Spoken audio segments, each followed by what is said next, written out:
I know there was there was a basketball player and a football player who changed their names to something very odd. I think there was a Turkish American basketball player changed his name to something like Freedom, I don't know, Foya or something something very strange. Oh, But I really? didn't know you could have like Foya.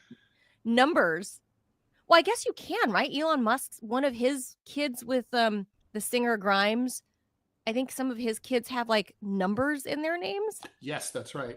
And maybe this part I could be totally lying about, but maybe other characters, like as they say, like when you make your password, special characters, Right, like with the asterisk. square root sign or ampersands or whatever.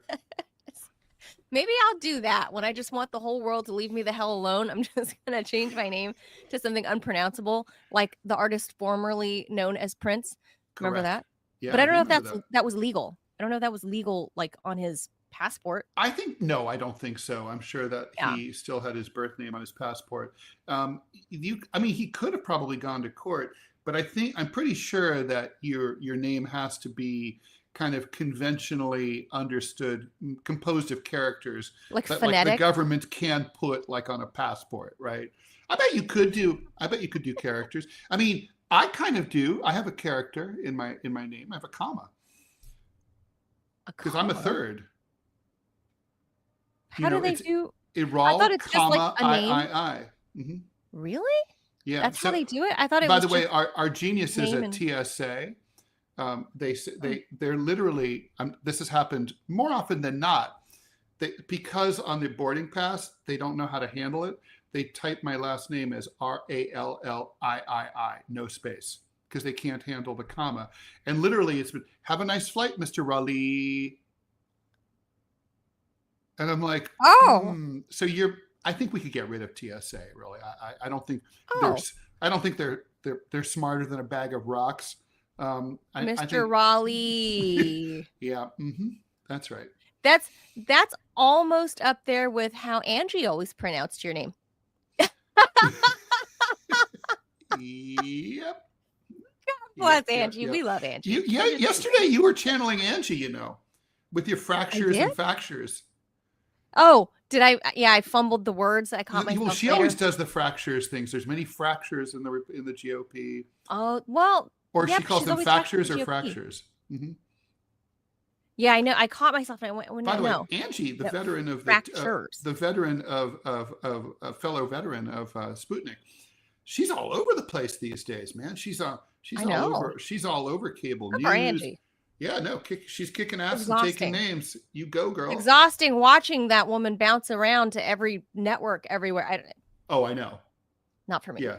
The Not odds are, no. if you're staying in a hotel right now watching the show, Angie's in your hotel doing some media. That's that's true.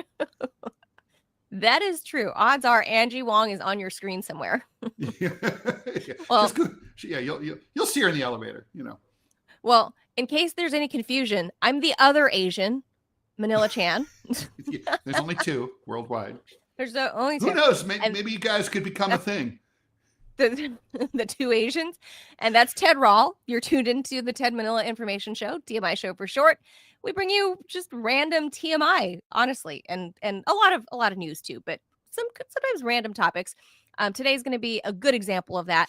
We do this Monday through Friday, 10 a.m. Eastern time. Please be sure to hit the like, the follow, the subscribe, and the share button. Share, because that goes so far in helping our little show continue to grow. And we're finally like, we hit this little plateau for a little bit, and we're finally starting to like grow again. So we welcome all these Like a new people, mold. especially like all these new people that are John Kiriakou fans or whatever that were on deprogram coming over here seeing us Welcome, guys. in the morning. Thanks for sticking with Yeah, me for so thank you long. for sticking around. But I know you're here from Manila, but that's okay. Yeah. Obviously, or they confuse me with Angie. Yeah, because you guys all look the same. We just all, there's like, I don't know, like four, I don't know, what would you say, Ted? Like 2.5 billion of us, and maybe more. more. I No, mean, well, there's more Asians than anyone.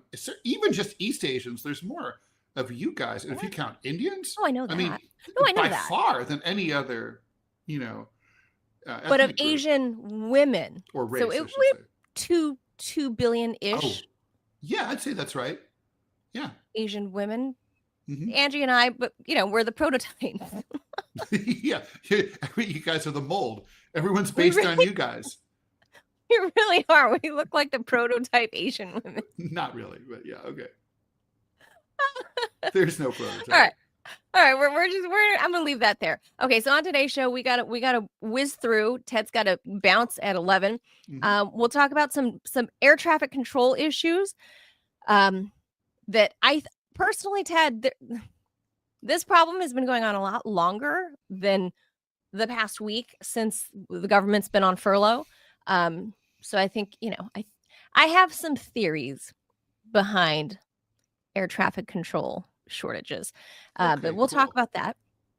We'll also talk about the so-called pray the gay away, because ridiculous. I guess a conversion therapist type person in Colorado is getting their day in court. They did it yesterday, and they presented it at SCOTUS yesterday, and it seemed like the Supreme Court was favoring the argument of speech, of how this type of so-called therapy is actually Colorado is actually infringing on her right to speech, especially because she's coming from a Christian, I don't know if it's a fundamentalist background, or maybe Robbie can weigh in on this, but especially because it's a Christian, and I use this term loosely, therapist. See, that wasn't clear to me when I read about this story. The New York Times article was very famushed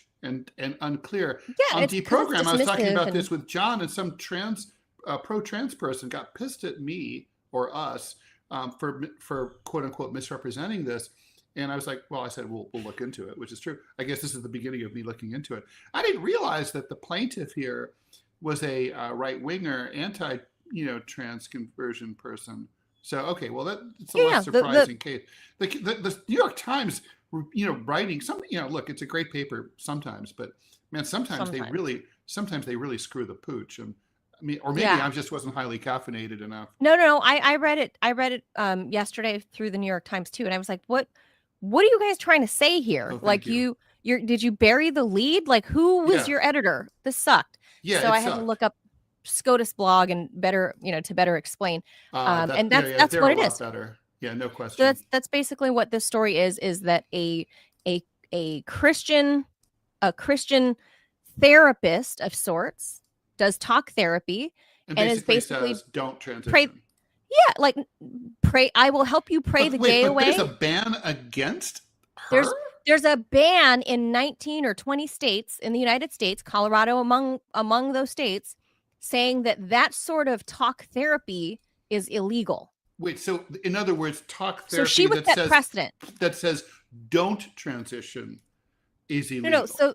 So the ban in these 20 states says you cannot talk to people and say, we're going to pray the gay away from you, and we're going to tell you that you are straight. You must say it. Say it loud and proud. You're straight, and you have your gender assigned at birth. Mm-hmm.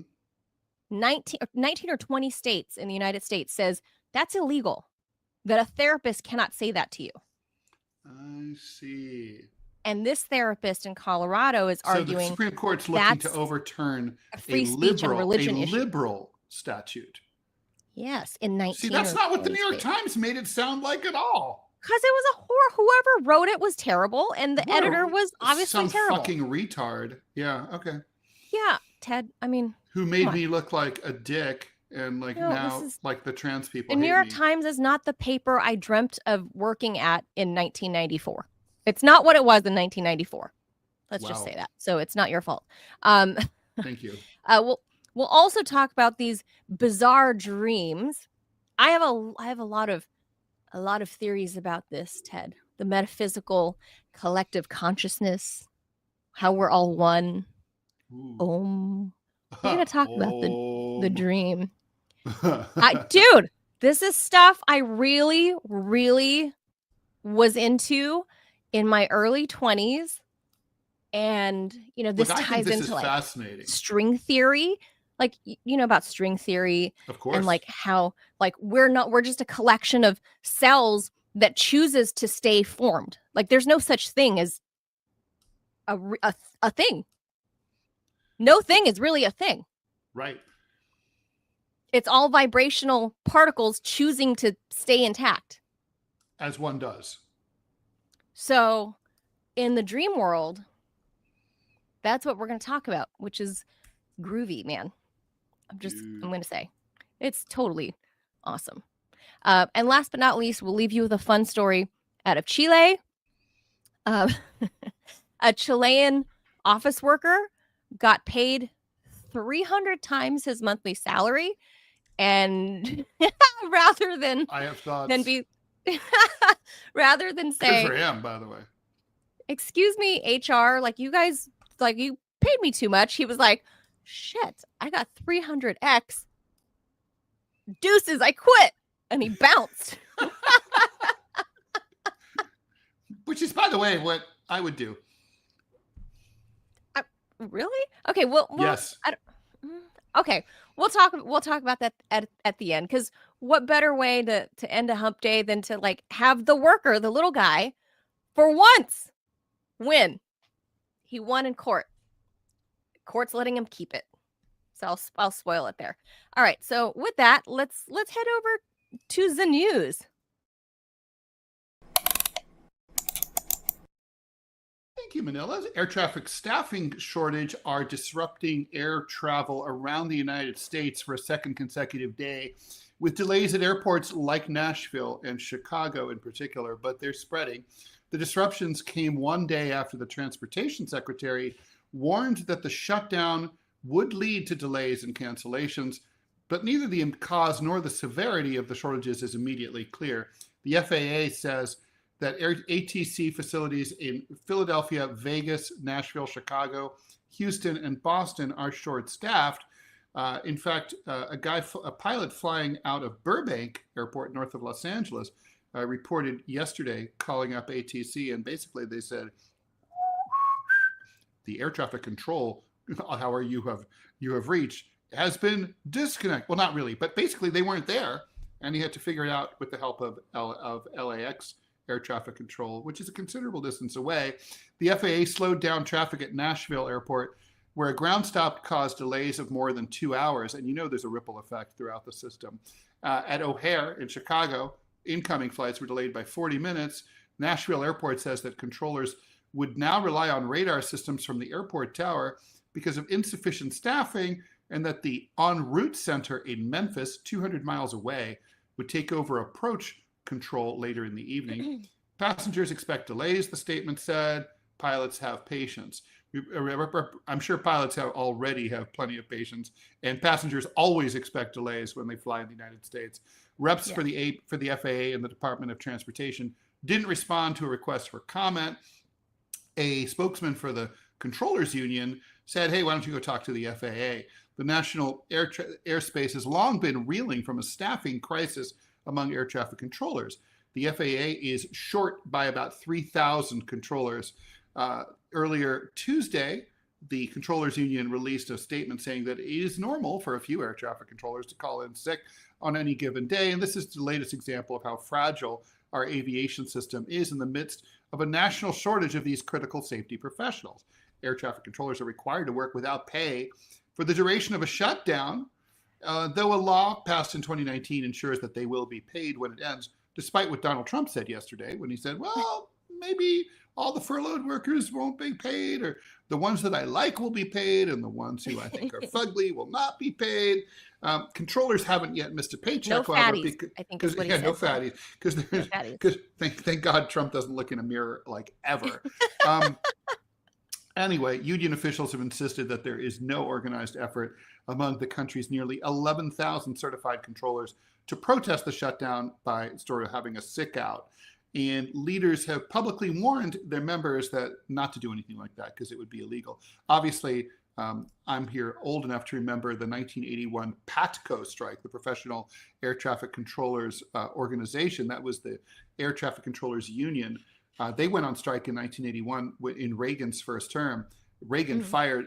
fired them all and trashed the entire union. So that's always in the back of air traffic controllers' minds. The truth is, the system never fully recovered from the firing of the PATCO workers because even though that was a long time ago, a lot of people sort of stopped going into ATC, and they've just never hired enough or trained enough of these people. Right. And so, you would think this is one arena in which you'd never want short staffing. You'd think you'd want like extra dudes with nothing to do, hanging out, Right. and ladies, just trans people, everyone just hanging, but they don't do it that way. It's a very stressful job, and to have it be short staffed is crazy. Robbie has a question for me. There's fewer of them now, so what can they do? Put all of them in jail, fire them all? And I'm like, they're not going to fire them. But the point is, there's not enough of them, and short staffing of air traffic controllers has probably contributed to deaths over American airspace. That crash in between the passenger plane in Washington D.C. and the military helicopter that happened a year ago. That was partly blamed on short staffing. People are going to die. It's not a good idea. Part of what these guys are doing, though, Ted, they haven't yet gone on strike, obviously. But what they are doing amid this government shutdown is some of them are calling in sick. So they're doing a sick out. Well, they're denying that. The article says that the union has told them not to do that. So if there's a sick out, it doesn't mean it's union sanctioned. It's one-on-one. It's not organized. Right. Doesn't mean it's a union sanctioned thing, but some of these people are just. But maybe people are just like, maybe it's more individual. Like, right. Right now it's a shit show at work, and I need a mental health day. Right, like personal protests. Like, I'm not feeling this. Like these mofos telling me I may or may not get paid. I'm supposed to get paid. Whatever. I'm not dealing with it. I'm taking the day off. Like I'm not feeling it today. I think it's like that. And of course they talk to each other and stuff too. Yeah. So, so that causes a problem, because there is a shortage. Robbie's saying if they go on strike, who cares if it's against the law? They can't punish them. That's true. This reminds me of what happened in West Virginia. Do you remember bargaining about 6 years ago, the West Virginia school teachers strike? It was illegal for them to go on strike, but they had so much solidarity that what are you going to do about it? Exactly. Like, fuck you. Like, okay, then you'll have no schools open. So that's fine. What are you all going to do about it? Fire me. Please fire us all. Great. I'm making 60 cents on the dollar compared to other school districts, in the general vicinity, in the region, right? So okay. If the air traffic controllers union, which is useless, by the way, any union that cannot go on strike and doesn't have a credible ability to threaten a strike is useless. Why do I pay dues? Yeah, why do I pay dues to you if you're not going to have enough balls to stand up for me? What am I paying dues for? Plus, you don't have any leverage to negotiate with management, right? So I think, literally this one group. People don't think about it, but just if there was ever any one group in America, small group, that could literally shut down the U.S. economy in an instant. Yep. These be them. These are the people. Air traffic control. And the weird thing, okay, I'll pop Robbie on in a second. The weird thing here, Ted, is we have known for the past 40 years that this is a dwindling group, much like political cartoonists, Ted. You guys are dwindling and dying group. And just almost as essential as political cartoonists. That's right. And no, there's no funnel out of a college straight into this job. There's no program, much like we've known for the past 30 or at least 20 years that trucking is a dwindling business. We don't have enough truckers to actually move. Who's going to do it now with AI, self-driving trucks coming along? Yeah, that are going to work just as well as these Tesla and Waymos. Great, except it's an 18-wheeler. The idea not scary at all, of a double 18-wheeler self-driven. What could possibly go wrong, Manila? Ted, can you imagine? Last week we were talking about all these stupid, self-driving taxis that are, the size of a Honda Civic, right? That are, Right.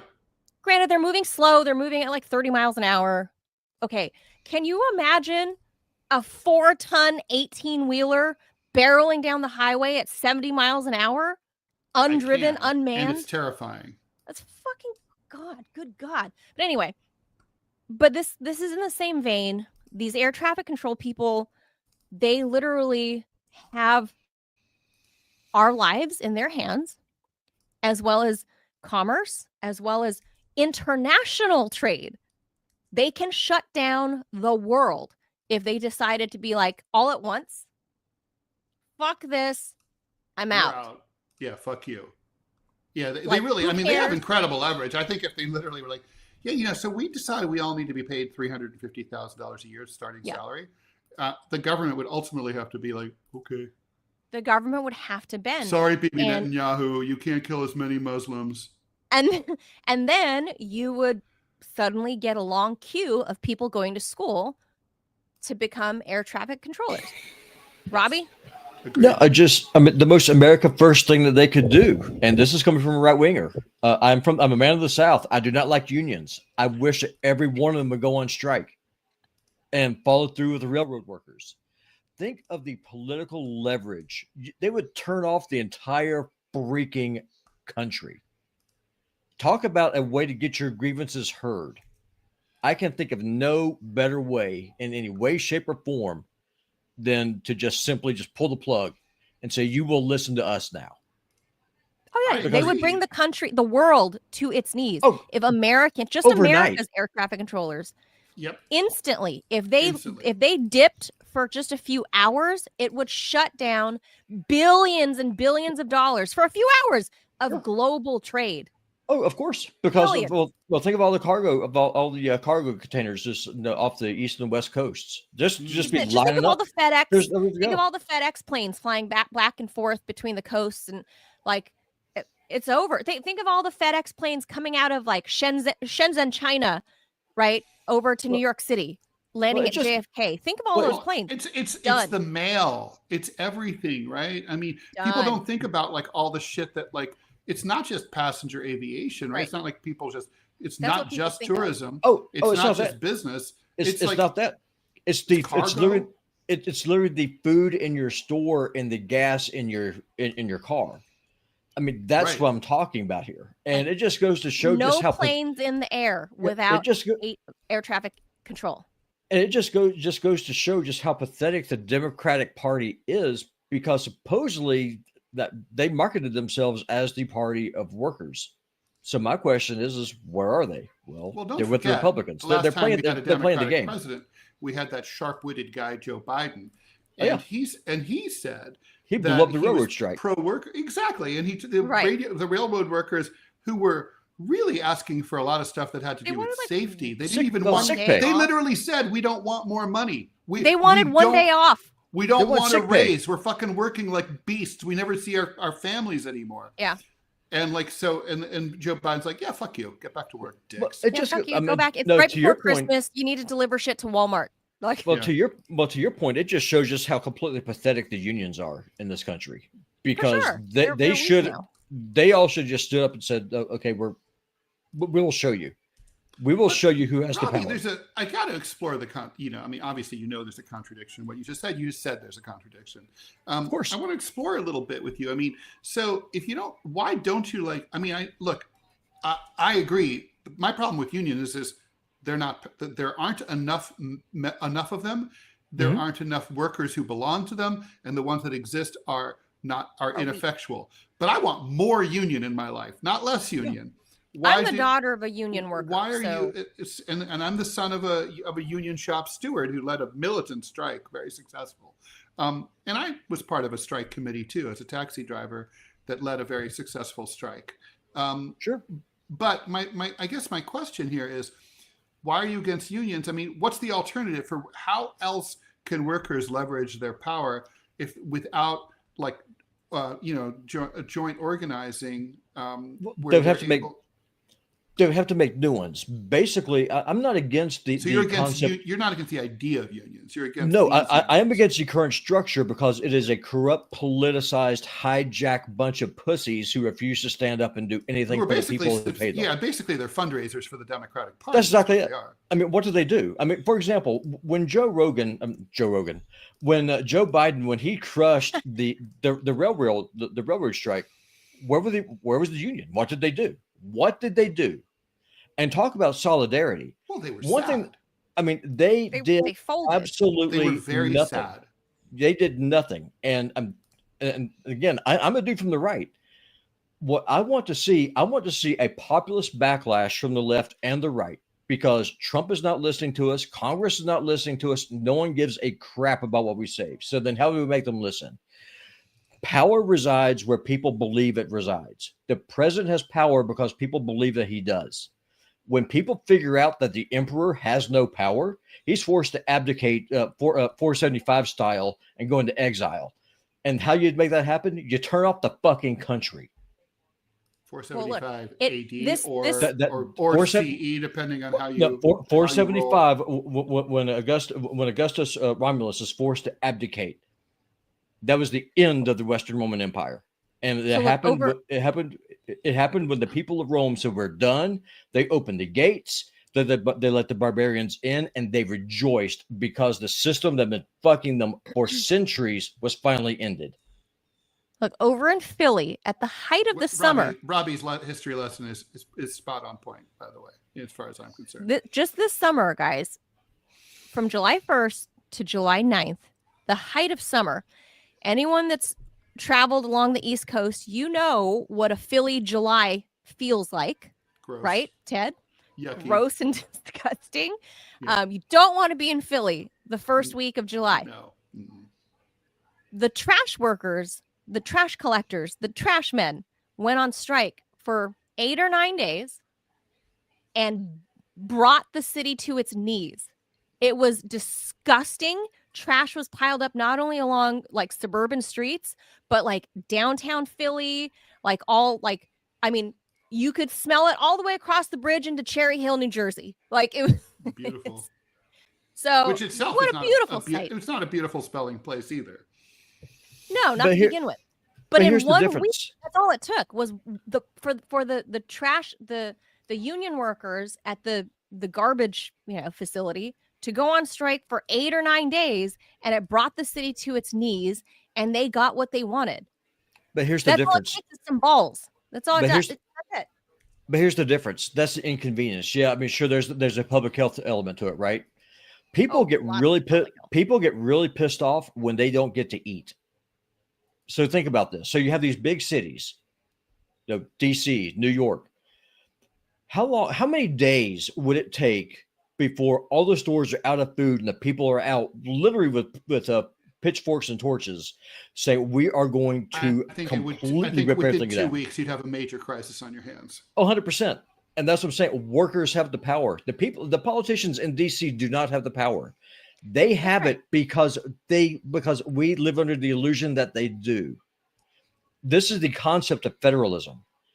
The people have the power to break the federal system, bring it to its knees, and bring power back to the people where it belongs. Well, not to the corporations and not to the state. Organized. But it's been corrupted and destroyed over the years. I mean, when I was a kid, about 30% or 40% of American workers belonged to a union. Now it's like we're down into the single digits, like 7 or 8%. So it just keeps shrinking. No, but to your point, Ted, Cesar Chavez, of all the union bosses, he was my favorite one. He would take his union workers down to the border, and they would beat up the illegal immigrants that are coming across the border because he was smart enough to know the dude's a Mexican. He's smart enough to know that immigration depresses wages. Well, his responsibility was to his workers. He did do that, and he by the way, beat the hell out of shock people, and he was right. Let me just say, of course he was right. Liberty Weekend, 1986, July 4th, 1986, was the 100th anniversary of the Statue of Liberty here in New York, and they expected to be a big tourist weekend. I was on the steering committee of the taxi workers union because I was a cabbie, and we led a strike. We decided to go on strike and fuck the city during one of its big tourist weekends.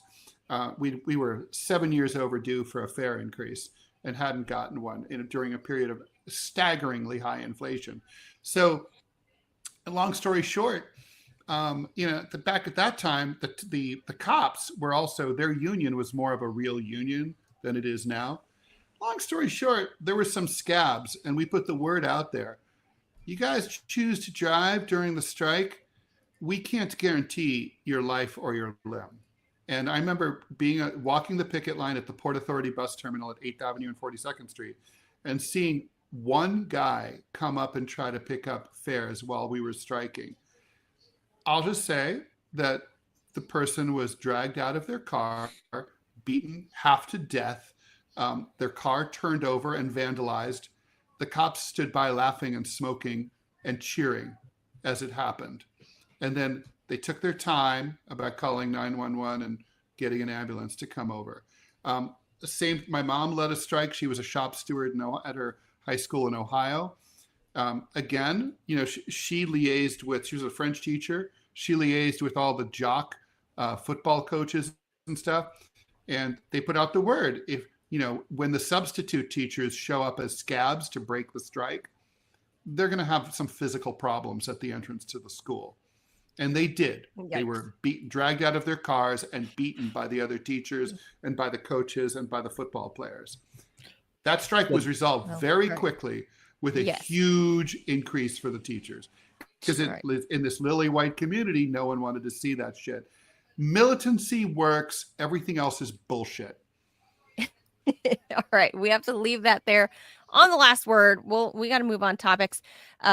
So our next thing is and I'm a little curious to hear what Robbie has to say about this, is the Supreme Court thing for Colorado. So the Supreme Court on Tuesday appeared largely sympathetic to a Colorado therapist challenging the state's ban on conversion therapy for minors, signaling concern that the law may violate free speech protections. In Childs versus Salazar, counselor Kaylee Childs, a licensed therapist and practicing Christian, argues that the state's 2019 minor conversion therapy law unfairly discriminates her by restricting what she can say in therapy. The statute prohibits licensed professionals from attempting to change a minor's sexual orientation or gender identity, but exempts clergy and religious ministry. Childs insists that she does not convert clients, but supports those wishing to reduce same-sex attraction or feel more comfortable in their bodies. Lower courts upheld Colorado's ban, ruling that it regulates medical conduct, not speech, and therefore only needed to pass a lenient constitutional test known as rational basis review. Childs appealed to the Supreme Court, arguing that counseling is a form of protected speech and that the state cannot dictate the ideological goals of therapy. During oral arguments, several conservative justices appeared to agree. Justice Samuel Alito called the law, quote, blatant viewpoint discrimination, questioning whether medical consensus can override personal belief. Justice Amy Coney Barrett and others floated the idea of sending the case back to lower courts for deeper review rather than striking down the statute outright. Colorado's Solicitor General defended the bipartisan law as a narrow safeguard against a discredited practice linked to depression, anxiety, and suicide among LGBTQ youth. She emphasized that the rule governs treatment, not the expression of beliefs. Some liberal justices, including Sonia Sotomayor and Ketanji Brown Jackson, doubted Childs' standing, noting Colorado has never enforced the ban against her. Sotomayor observed that there had been no prosecutions in 6 years and no credible threat of one. The justices spent 90 minutes wrestling with whether conversion therapy constitutes speech or conduct and whether government regulation of talk-based treatment violates the First Amendment. A ruling is expected this summer and could have sweeping implications for how states regulate therapy and define the boundary between medical practice and protected speech. So, Ted, for me, I don't know. Obviously, I'm none of us are lawyers on the show. But for me, as the free speech absolutist, I hate that term because they've like maligned the term. But obviously, we're not lawyers and we're not medical professionals. But I feel like if you're offering this sort of therapy, call it what you want, like there are people that offer cuddle therapy in Japan. You can hire a cuddle therapist. You come in and go lay down, have somebody cuddle you to help you. Sometimes people cry, sometimes people feel bond, sometimes, it helps people feel better. People can offer all kinds of therapeutic services, whether or not, it's medical or whatever.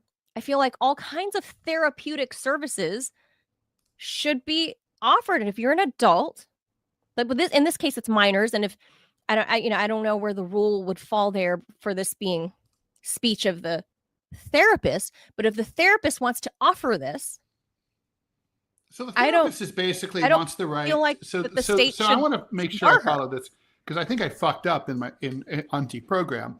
So so I want to make sure I understand this, Manila. So currently, there's about 20 plus states that have laws that say you cannot give talk therapy that basically tells minors not to get conversion therapy if they want it and to talk against it and talk it down. Right? Is that right? Basically, you right? you can't talk and this law away is being challenged by people, by rainbow flag stuff, by a lady who says, "I want to be able to basically say, don't transition, don't get conversion." Right. I want to provide this kind of talk therapy, and the state is telling me I can't. And I'm also a Christian, largely on First Amendment, right? Her First Amendment, and secondarily her Christian background. So I don't know if she's like also a minister or something, but she puts that into her argument, saying that, because she is, I think she's some sort of Christian pastor or something also, but she's also a licensed therapist, like a clinical therapist. So she applies both. She applies both into her therapeutic services. Like, look, back in LA, I used to go get colonics. You guys know what that is? You know what that is? Do you really? I know what a colonic is. I told you I always had these colon issues until I finally figured out that it was like I had polyps and all this other stuff. But so back in LA, I was like, oh, I'm going to do these colonics. It's hydrocolon therapy, right? It's a cleanse, right? They stick the tube up there and flush everything out. But they call that colon hydrotherapy therapy. Like these aren't doctors performing. These are like, like they're tantamount to being like an homeless esthetician. People off the street. You're basically like maybe now that they're certifications like Columbia University might be teaching that now. They might be teaching colon hydrotherapy as part of a trade school, but again, it's marketed as colon hydrotherapy. Whether an MD is performing it or some chick that went to some sort of certification school of sticking tubes up people's asses. That's where I went because I chose it. I chose it because I thought this would help flush out the toxins in my body. And I thought this was best for me. So I went to it. And so if the state of California was to say, oh, you can't call it therapy, we're going to ban this because it's not therapy as a medical procedure, whether it's psychological or therapy isn't necessarily a medical procedure, right? I mean, but that's, what about, so that's part of this lady's argument, Ted. That's part of this lady's. Okay. That's part of the argument. And some of the people, the state that's, Colorado, the state is arguing that therapy is part of the broader therapy is part of mental health, which is part of health, which is part of medical. So therefore we are the state and we are protecting what is considered a medical procedure. And in this case, talk therapy is therefore falls under the medical, conduct. And this therapist is saying, no.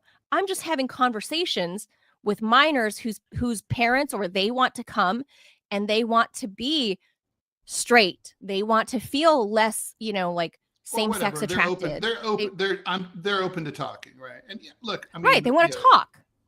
Yeah. They want to talk because if these teenagers, I mean, I've been a teenager in therapy. If you didn't feel like fucking talking, you're not going to talk. Like you're not. It doesn't matter if your parents throw you in that room and lock you in there with this shrink. You ain't talking. If you don't want to talk, you don't want to talk. You're not going to make a 16-year-old talk. Like if anyone's ever been around a 16-year-old, if they don't want to talk, they're going to sit there and stare at you. Like a lump. That's true. Dead-eyed for the hour until it's over and then you're out. So if this is what this woman's doing, for me, if I was a SCOTUS justice, I would be ruling in her favor. I would vote in her favor that, like, go on, girl, do your business, do your practice.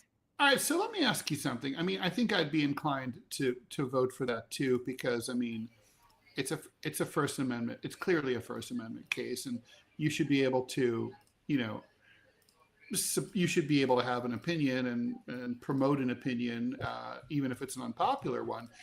I have a question, but what if someone's, for example, promoting something that is dangerous? I mean, obviously, pro-vax people, for example, would argue that, back during the pandemic, you should ban, and they did try to ban speech that opposed vaccinations, right?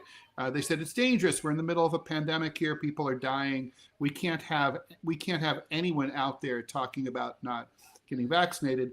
But what if it was something that was even less controversial than that? What if, for example, someone were encouraging people, let's say the therapy was, you should kill yourself. If you're depressed and you're a teenager, you should blow your brains out. Is that, I mean, it's a serious question. It's just speech. If I tell you to blow your brains out, you don't have to blow your brains out. But if you do, I mean, but I mean, should that kind of irresponsible rhetoric be protected by the First Amendment or not? I think here's where your argument kind of falls apart. So there is a question. I'm not making an argument. Well, fair enough. So I don't know if anyone that's seriously advocating people go and commit suicide. However, there was one case actually somewhere in the Midwest where it was a teenage girl. Remember that, Manila? Some girl, the girl basically helped talk her male friend or boyfriend. They're like college age kids. Don't fear the Reaper, man. Go fucking do it. No, I get that, Bob. And she's in prison now. Right. Yeah, and I don't think she should be. Is she an asshole? Sure. Is she guilty of being a douchebag? Yes. But mega. But now here's the thing, though. Mother of all douchebags. She's murder? like Netanyahu scale. Yeah. I mean, AI has been doing that now for a while, in all fairness. And I can't think of. And there's legal issues surrounding that. There are, but now let's just kind of just bring this back down to reality just a little bit. We have got a small but vocal minority that has a very strong lobby that's pushing this rainbow flag trans BS in schools, and they're starting at a very young age. So I mean that's just simply a statement of fact. And it's confusing a lot of Robbie, kids. what if we flip it on its head? If you flipped it the other way, and let's say there was a law, let's say the Colorado law said you cannot tell children that they're bi, then everyone would have their fucking hair on fire. But here's the difference, right? Is that if you're able to convince little Johnny or little Annie that they are in the wrong body, and that the way that you fix this is that you go and mutilate yourself, take hormones, sterilize yourself, and wreck your body, doing irreparable harm. That's the harm that's being done. There is no coming back from that. You can never reverse that. That's done. That's the harm. That's the issue. And so the fact that this woman is talking to these young people, say, hey, before you go and you cut off go cut off your Johnson, or you go cut off your boobs and have hysterectomy, and you take these hormones that are going to wreck your body for the rest of your life. Think about what you're going to be giving up. You're never going to have children. You will never recover from this. I mean, it is such a violation of the Hippocratic Oath. I work in healthcare. The first rule in medicine is first, you do no harm. The trans ideology, by its very definition, by going through these surgeries, you are doing harm. You're cutting on someone's body and you're mutilating it for an ideology. Honestly, okay, the thing is, I mean, unpack it for me. Medical science isn't always that clear cut, right? Pun intended. So, I mean, if someone has a tumor, the lesser harm is to perform surgery on them and cut open their body and and violently extract the tumor, and sometimes amputating a part of their body. You've harmed them, but the lesser harm, that's the lesser harm. The greater harm would be to not operate. So I think that people who, the trans activists would argue that this is lesser harm, right? Like to Bullshit. Not do gender affirming surgery might lead to depression, even suicide, which we know does happen and among trans kids a lot. Of course, their suicide rates off the charts. And that so you, in order to avoid, would you rather have your kid transition or kill themselves? So I mean, but it's not many that of the straightforward. Many of the people that do get trans, whatever, that become another gender, those people have an even higher suicide rate than those who are closeted trans, much higher. Okay, first, let's just acknowledge the fact. I'm about to say something that's really controversial. It's going to piss off the 6 people on YouTube. Maybe I don't care. It is impossible to change your sex. You can't do it. You can't change your gender. It is baked into your DNA. It is literally in the DNA in your cells. So first and foremost, there's no such thing as a trans woman or a trans man. You're a man or you're a woman. If you think otherwise, you're mentally ill. Cutting off your Johnson does not fix that. Now, here's the thing. Once you become 18, once you become an adult, Robbie, do you think you shouldn't be allowed to identify as a different sex than you were born? I mean, for example, let's say something less radical, like a transvestite, like a drag queen, like a girly boy, like in Thailand, where you don't cut anything off, but you're just, you just dress up if you were born, like I start dressing up in a dress and stuff. I mean, should that be illegal? Should that be bad? I mean, certainly there's no harm to it. Well, it is illegal and it is bad. It's something that's condemned in the Bible. So, I mean, as a Christian, it should be. If we lived in a Christian country, it would be. But now, however, let just kind of stay here. I understand that, and that's why I said illegal. So, but now to answer the first question, once you become an adult, if you want to mutilate your body, by all means, go with God. Do as you will. I agree. The problem so here sure about that. I don't know if unnecessary surgery should really be allowed. Like, for example, it shouldn't be. But if you want to get line tattoos, what if you want to get tattoos? What if you want to get nose jobs? What if you want to get butt implants? I don't think tattoos, any of those things nose should be job, legal. butt implants. If you're an adult and have the money, if you have the money to do that, you want a big ass like Kim Kardashian on a skinny little manila body. It serves no social purpose. No, why? But if I want to do it's my own body. Why should you be able to do that? Bodily autonomy. Well, so if you trannies want to don't cut off your schlong, that's trannies don't serve any social benefit. Yet here we are talking about it. I mean, the point is, they have the right the to social do benefit is to save someone's life who's prone to depression. That's a social benefit. They're going to off themselves anyway, so it is what it is. You're the point that I'm trying to make is that if you are an adult, if you're old enough to serve in the military, get a car, buy a gun, whatever it is that you want to do, if you want to mutilate your body, have at it. Where the bigger problem, the greater problem is going through indoctrinating kids and shoving this crap through their down their throats and confusing this is where them. The shoe is on the other foot. And that's the problem.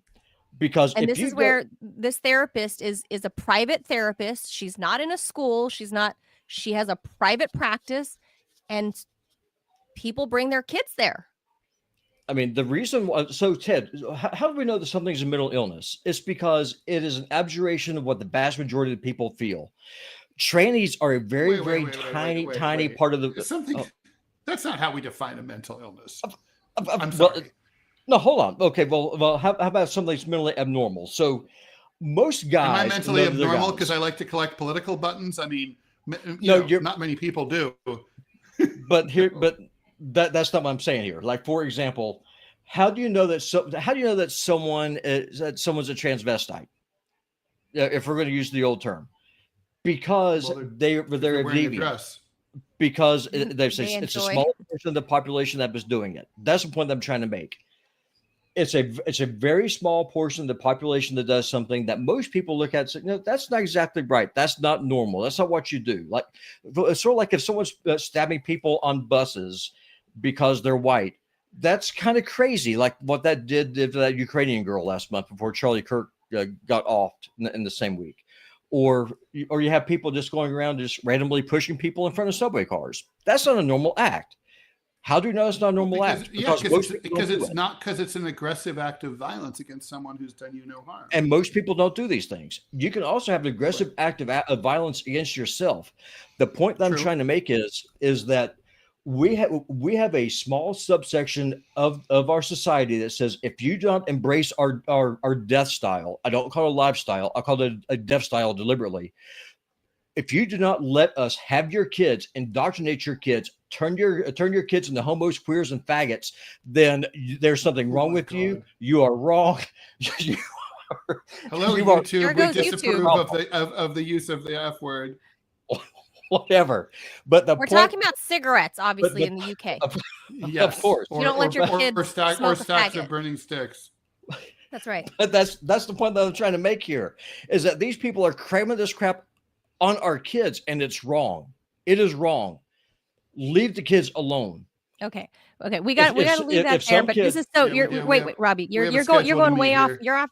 This is not the thing. I'm not going way off. I'm not going way off. I'm bringing it back home. I'm bringing it back home right now. Case, so, I'm bringing it back home right now. All right. Last comment on that. We got to move on because Ted's got to go. If I was a therapist, if some kid came to me and said, "Hey, Mr. West, this is something I want to do," I would beg them. I would beg them not to. Therapist? Worst I would tell them ever. not to. I'd be an awesome therapist. What are you talking about? I've got two great kids who aren't screwed up, and they know what they are. But not yet. There's plenty of time, though, Robbie. There's still to hell you say. That's no. true. Courtney will always be a girl, and Thomas will always be a guy.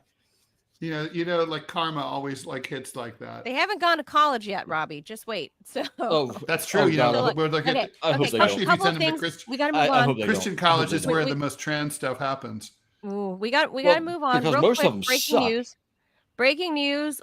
Joan Kennedy, wife of Senator Ted Kennedy, who was by his side during the Chappaquiddick scandal, has just died, age 89. Oh, man. And James Comey has officially been arraigned, and he pleads not guilty to part of the Russia hoax lies. So we'll be all right. We'll see. I can't wait to see that play out. Well, while I'm here, don't we go to do is drag his ass.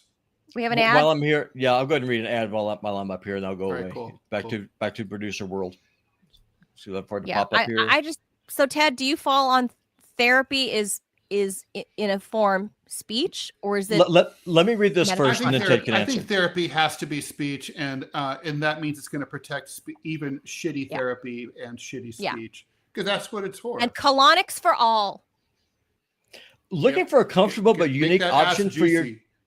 Looking for a comfortable but unique option for your gaming setup? Check out techasportusa.com. With a wide range of ergonomic chairs in an array of colors, you'll definitely bring your setup to the next level. Always comfy, never boring. Techasport.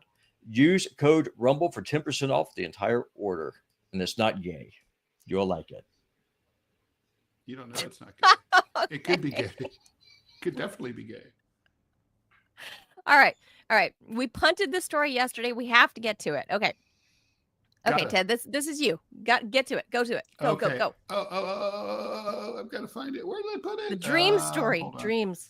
I know. I have like so many screens open. This is not ridiculous. The Fleetwood Mac song. Yeah, here we go.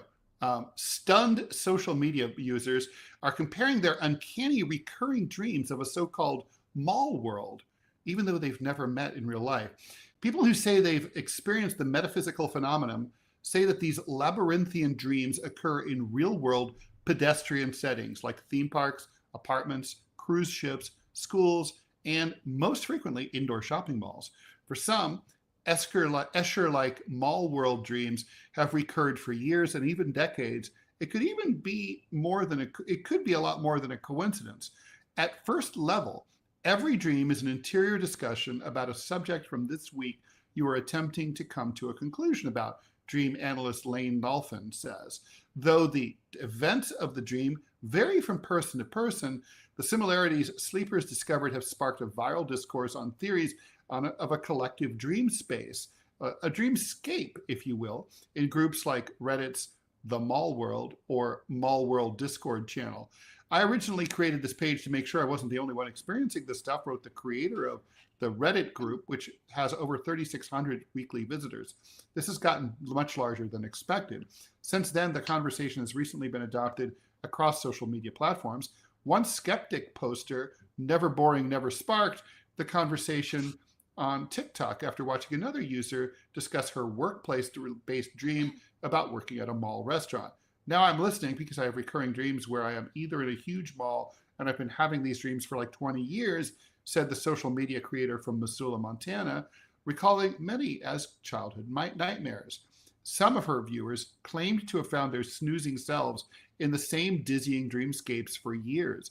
TikTok user Taylor's visions of a mall world were even darker, up insurmountable staircases and down super narrow, shadowy hallways with apartment doors stretching out before her in the millions.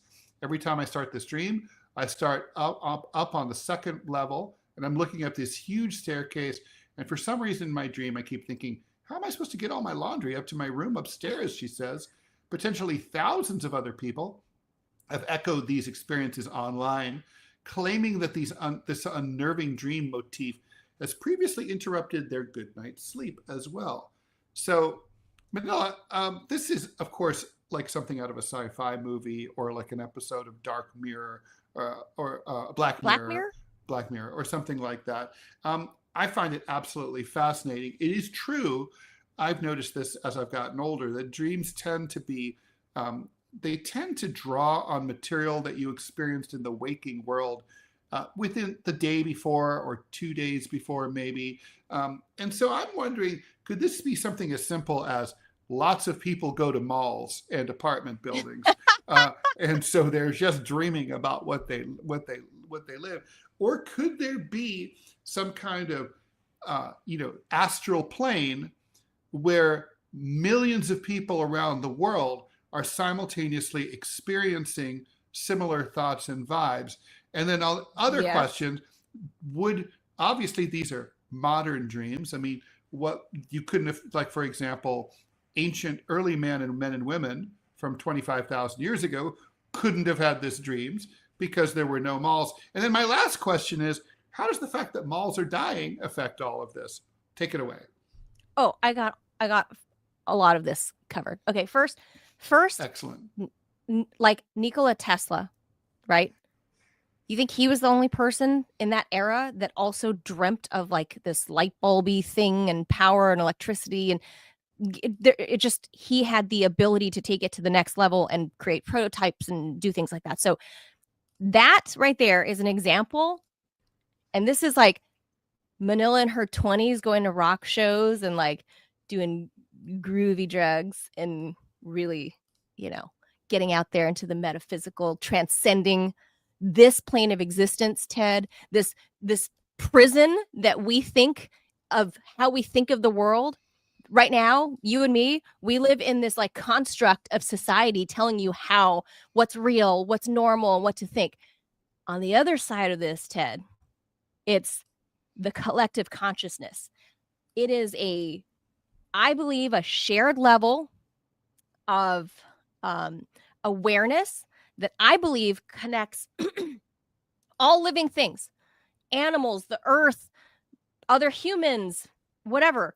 And sure, we might have individual differences as people or creatures or things, but there is definitely a collective consciousness.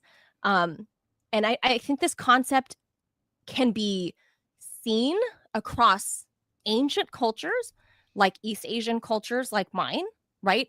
In Indian cultures, I mean, we're going back thousands of years before Jesus, right? This has been documented for thousands of years.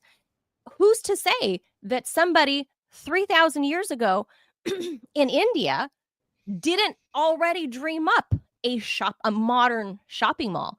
Who's to say somebody 300 years ago didn't dream of going to space? Because there are stories, I can tell you, that people have documented and written out their dreams that those things did happen. So it's not predicting the future. It's, I believe, and this is me tapping into my early 20s, Manila. For example, let me put it this way to you, Ted. I used to dream, let's say, I used to see Brad Pitt in my dreams, right? A lot of women did. A lot of women do. I used to see Brad Pitt in my dreams, and obviously, because in my waking world, he is famous, I know I can identify that face as Brad Pitt. Awake Manila knows that is Brad Pitt's face, or George Clooney, or whoever, Keanu Reeves, right? But let's say it's Brad Pitt. So in my dream world, I see Brad Pitt, and I know that's Brad Pitt, and I'm having a conversation with Brad Pitt. But who's to say that Brad Pitt isn't dreaming of some small little Asian lady in his dream, except he doesn't know my name because I'm not famous, but he's having the same dream. He sees me recurring in his dream, like, there's that little Asian lady. Brad Pitt does exist. We could ask him. But that's the thing. Like, he cannot identify me. He cannot name me because he doesn't know Manila Chan. But what so if he just sees? What if we reached out to him and sent him your picture, and then he said, "Oh my God, that's literally the girl of my dreams, the lady I see in my dreams. Like, that's the lady I see in my dreams." Yeah. So I guarantee you, this is why people have that deja vu. This is why, like, people feel like I've been here before, or they've seen somebody on the street and they're like, I've met you, or I know you, because on a spiritual collective consciousness level, I believe there's something, the realm of ideas and knowing and feeling one another transcends this collection of cells that, that are vibrating, if you believe in string theory, choosing to vibrate together and stay collected like this.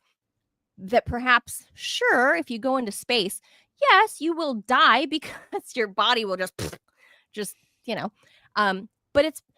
but will you actually die if space is actually returning your body? The lack of gravity is actually returning your body to its natural state where string theory doesn't exist, and that these cells. Thought about this a lot. I have thought, dude. I read about string theory. In this particular case, which is not really relevant to what you said, and I apologize for that. But in this particular case, it's the internet.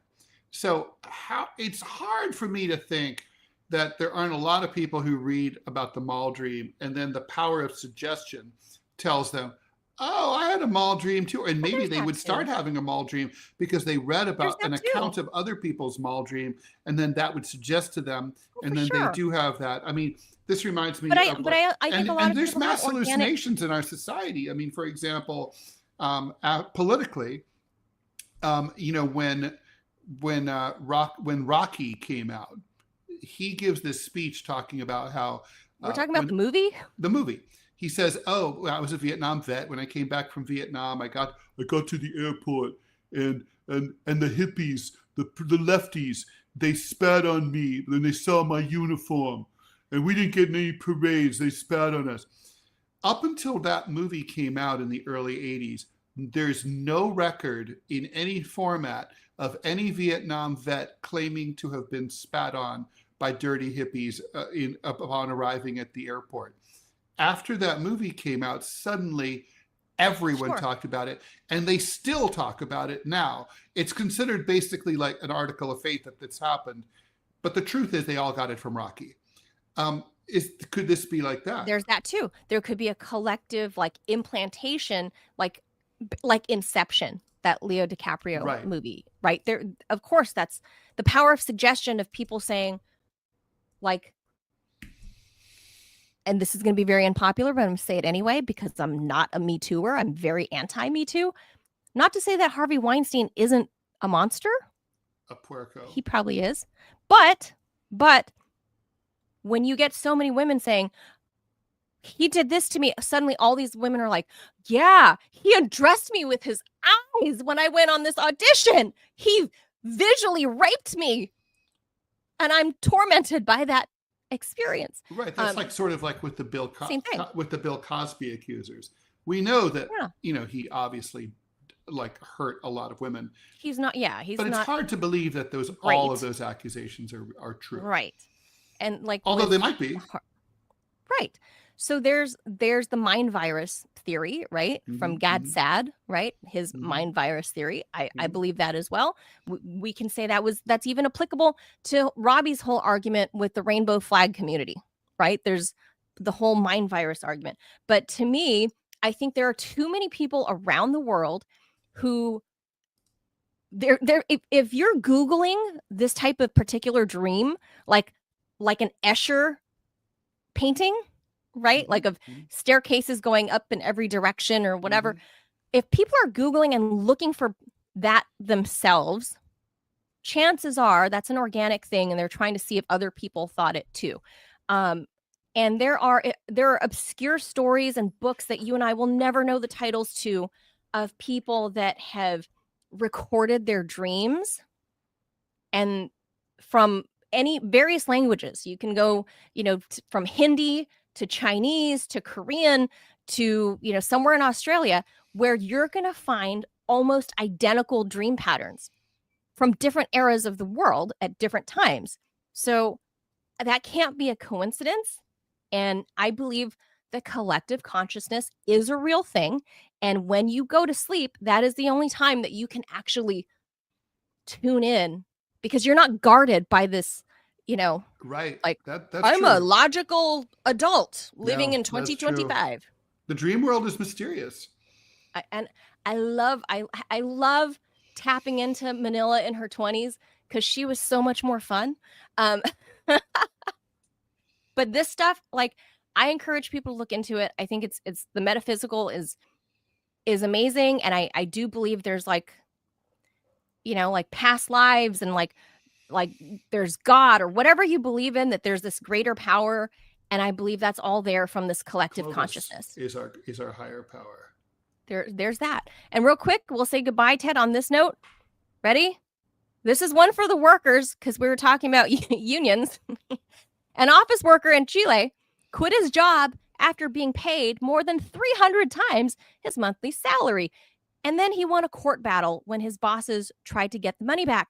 The man, who worked as an assistant at a food company, I'm not even going to try to say the name, in Chile, usually earned... Consorcio Industrial de Alimentos.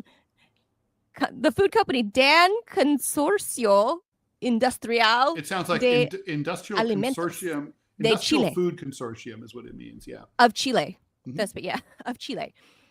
Usually earns only about roughly 400 pounds a month. This is a story out of a paper in the UK wrote this. So the guy earns around 400 pounds a month.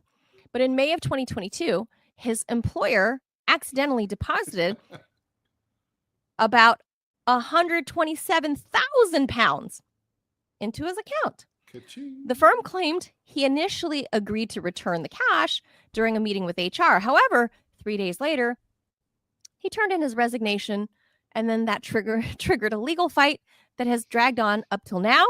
Managers accused him of theft, a charge that could have given him jail time and a fine. But the judge in Santiago dismissed the whole case, ruling it wasn't theft, but unauthorized collection, which meant it's not a crime for the courts to prosecute. The company says it remains determined to recover the funds. We will take all possible legal steps, particularly an applicant for annulment, to have the ruling reviewed, they said. Yeah, So that Ted, would be basically an appeal. Yeah. this is dumb, because the company, like, dude, you're putting good money after bad here. Like, you're putting lawyers and time, like 127,000 It's an pounds. interesting Like, case, though. good for him. So, like, okay, Good for the Chilean man. all right. So I have a personal story here. I have a few personal stories. So, my father and I have the same name. We both banked at the same Oh. bank. Needless to say, when I was a kid, my father made a lot more money than I did. And one time, the bank deposit, this was when bank accounts, often they looked at the name instead of the number. It was a small town. They put his check into my bank account. Oh. I was very pleased. 18-year-old Ted Rall? This was like 16-year-old Ted Rall. Mm. And I was very, very pleased. But basically, I was like, well, I'm not saying anything. I think I did report it because I thought I was worried my father wouldn't get his money. But a different incident. I went to an ATM here in Manhattan. This was a number of years ago. And I withdrew, I think I withdrew $10. This was a long time ago. And I got a 20. And I checked my balance, and it said that my balance had only gone down by $10. So I'm like, huh. So I took out another $10, and the same thing happened again. So I took out a couple $100 in tens, and basically got $10 increments. I wanted $10. Well, I didn't get the tens. I got 20s. So yeah, imagine if basically you could double the amount in your bank account by withdrawing it in $10 increments. And so they had obviously loaded up the machine. It's a glitch. And so you could imagine the line behind me, because I'm like, and they're like, dude, what are you doing? I'm like, fuck off. I'm making $10 here. Fuck off, go away. So anyway, and I was just like, I don't know what's going to happen here. I just sat on the money. And then after, it took a long time. It took like 3 or 4 weeks. But the bank got in touch. They sent a letter, and they were like, under the law, and I checked this out to be true in New York, under the law, we're just taking that money out of your account. That's not your money. Under the law, we get that money, and we're just clawing it back. Sucks to be you. Now, I guess I could have closed the account or just like taken it down to zero. There's nothing they could have done, but I think they could have sued me. I'm pretty sure, at least in New York and probably everywhere in the U.S., if you were that Chilean guy, you wouldn't have a legal leg to stand on. Yeah. I think the judge would say, that ain't your money. That was never your money. You've got to give it back. Right. Here in the U.S., it would be tantamount to theft, even though it was just a windfall for you. But they would treat it as theft. So I don't know what the laws are in Chile, but Ted, I got to wonder, the company has not said anything about the payroll clerk that made a 300x mistake. Well, there is that. Why are you chasing after the dude that got the windfall? Well, you're trying to get the money. Well, I know, but shouldn't you be reprimanding or firing the payroll lady? As they say in French, l'un n'empêche pas l'autre. One doesn't prevent the other, right? I mean, they may well have reamed the clerk who fucked up, but more important to them is to get back 127,000 pounds, right? Which is even more than that in dollars. And what would that be? 170,000 US? I would think, yeah. Something like that. Yeah, I mean, so I could see why. And in Chile, that's a lot of money. Wow, that's a lot of dough in Chile. So good on that guy. I'm glad the judge, as Adrian in the Rumble Room says, it the judge's way. He's based. It's not. See, I don't think it's really theft. It's not theft, but it's something else. I mean, I think the judge called it unauthorized collection. Yes, that would be. I mean, but the thing is, if someone sends money to your bank account, it's kind of yours. But these clawback, right? It's like a gift. It's like a gift. But by the way, right? These clawback provisions that most Americans aren't aware of, and seriously, this is probably one of the biggest services the TMI show can provide you today. If you don't know, is if someone sends you money, it's not really yours for a good 3 or 4 weeks. They can claw it back. If someone sends you a check and you cash it and the money clears, it's not really yours. You can certainly, after a month, they're not getting it back. It's yours forever. But but if they file some sort of dispute, a week or 2 or 3 days after they send you the money, they can get it back. And so there's a lot of scams that rely on this idea. Manila, I'm going to send you $1,000. I need you to send me back $200. So I send you $1,000 in a check or a money order. It clears right away. And you're like, oh, okay, Ted, I have my $1,000. Okay, I'll send you back the $200 you wanted. Well, the thing is, I immediately cancel the transaction, claw the money back. You got nothing, and you're out $200. I gave you 200. Right. And Well, a the banks lot of usually scams advance rely you. upon that. American banks usually advance you like a small percentage of the amount of the check. So in this case, let's say $1,000, $200 is the percentage, and I would be left holding the bag. Basically. That's correct. You'd be overdrawn by $200. That happened to my kid. So no. where someone gave him the money and like basically asked for part of it back, and so it was a considerable amount of money. It was over $1,000. So needless to say, baby roll. I was like, baby roll. Father is displeased, and this is why baby you need roll. an education. Ex-banker dad. Yeah, I know. Yeah. I'm like, this is like, you need an education on how the banking system works, but you can't really blame people. They don't learn about it in school. It's like the bank doesn't explain it to them. It's not really well understood. Look, we don't have home ec or like financial literacy courses in high school. That should be mandatory in America, but they do that on purpose, or else the credit card scheme system that we have here would collapse in America. We'll talk about that another day. Correct. Another day. All right. That's it for us on this Wednesday. Thanks for joining, everybody. We'll see you. Well, Ted's gone Thursday and Friday. Correct. But are you still doing deprogram? I'm doing deprogram. You're not available in the afternoon. That's what it is. Or later in the morning. Yeah. Mm-hmm. Mid-morning. So we'll see Ted back on Monday. Robbie filling in. I will be here mañana. Adios, amigos. Thanks for being here. Bye.